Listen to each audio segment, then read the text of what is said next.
Bonjour et bienvenue sur la plateforme de formation Alform.com. Je suis Anna Sidi, votre formateur pour cette formation sur Ansible. Dans cette vidéo, nous allons comprendre le module cran. Ce module-là qu'on n'a pas beaucoup utilisé dans les dernières vidéos, mais nous allons comprendre à quoi il sert. Nous allons l'introduire et voir son synopsis et le comprendre encore plus à travers des exemples.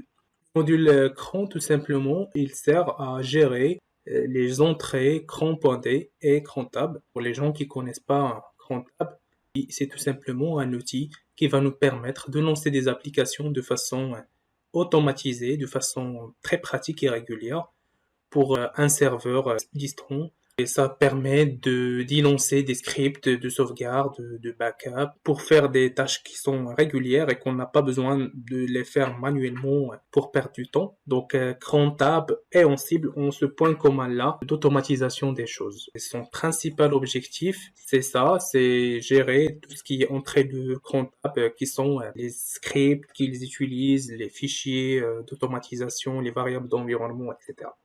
Nous ne sommes pas obligés d'écrire tout le nom complet, donc il suffit d'écrire le nom court, juste cran. Et sa synopsis, c'est qu'on peut l'utiliser pour gérer, donc comme on vient de citer, les entrées crantables, les variables d'environnement.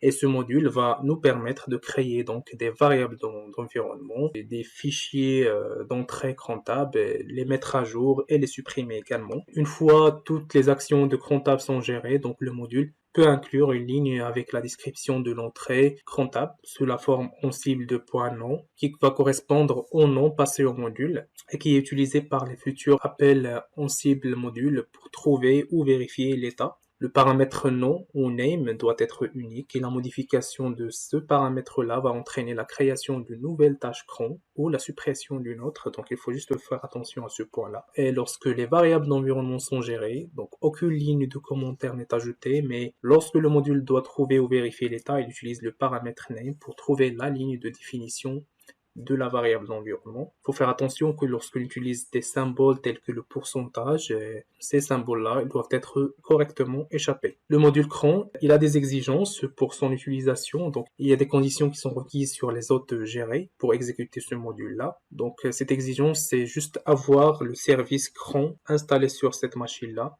surtout pour les machines Linux et pour le CentOS, ça s'appelle le service crani. Nous allons voir donc ici un exemple d'utilisation du module cran. Donc, on a un play qui a une seule tâche qui va créer, cette tâche, il va créer un fichier cron, ce répertoire-là, /etc/cron.d, en utilisant le module cron. Donc, dans les paramètres, on a le nom, yum auto-update. Le nom, c'est généralement l'entrée cron-tab. Le nom de l'entrée cron-tab, c'est une description de cette entrée-là. Le cron file, ou cron underscore file, donc là, on le spécifie pour dire à crontab d'utiliser ce fichier-là au lieu du fichier individuel de l'utilisateur crontab. Là, minute, heure et weekday, donc c'est pour spécifier les heures de déclenchement de cette entrée-là. Donc, on lui dit de chaque deuxième jour de la semaine, qui correspond à mardi, à midi 00, en utilisant le user root, exécuter ce job-là. Donc là, c'est la commande à exécuter par cette entrée cron. Le deuxième exemple qu'on va voir, donc là, le premier c'est pour créer des jobs. Et le deuxième exemple c'est pour la suppression. Donc le premier, on va supprimer un fichier.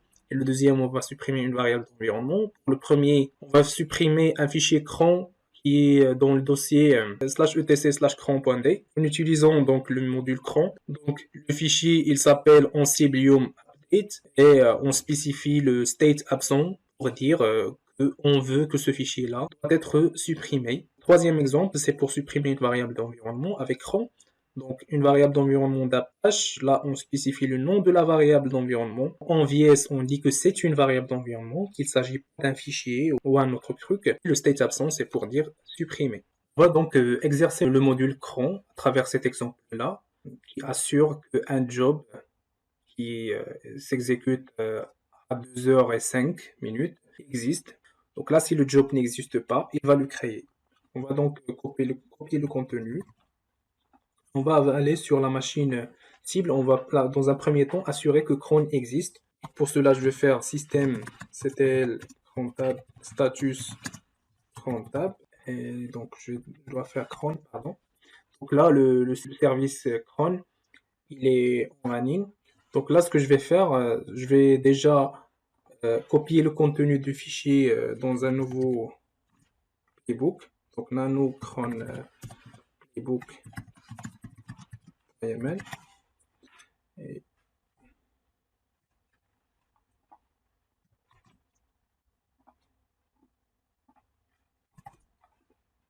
je le colle ici. Donc là, le job, qu'est-ce qu'il fait? Il affiche juste le contenu d'un répertoire courant. Et il met la sortie dans ce périphérique là, /dev /null. Donc tout ce qui est log, il est dirigé ici. Ça inhibite donc ainsi l'affichage des messages.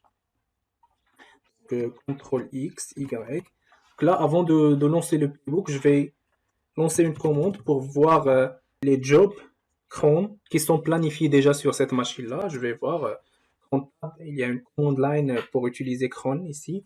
Donc cron-l pour lister les jobs.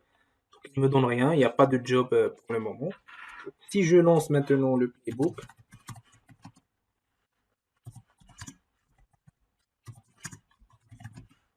voilà.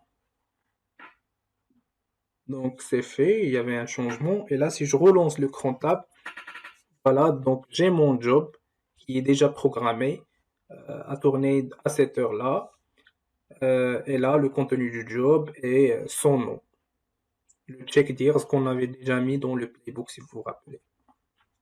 Donc là, si jamais j'ai plus besoin de ce job-là, je vais le supprimer en faisant donc juste, on ajoute ici, pour que l'on voit le nom du job, check dire. Donc là, je mets un state absent et CTRL X, Y. Je relance le playbook. Là, il y avait un changement et CTRL, il n'y a rien. Voilà, donc on voit bien que OnCible, c'est un outil qui est très très performant, qui est extraordinaire, qui facilite la vie. Il peut faire toutes les tâches d'administration, que ce soit la gestion des privilèges, que ce soit l'automatisation, tout ce qu'on peut faire en ligne de commande, on peut le faire avec OnCible. Voilà, c'est ce qui concerne cette vidéo. Merci et à bientôt sur alform.com.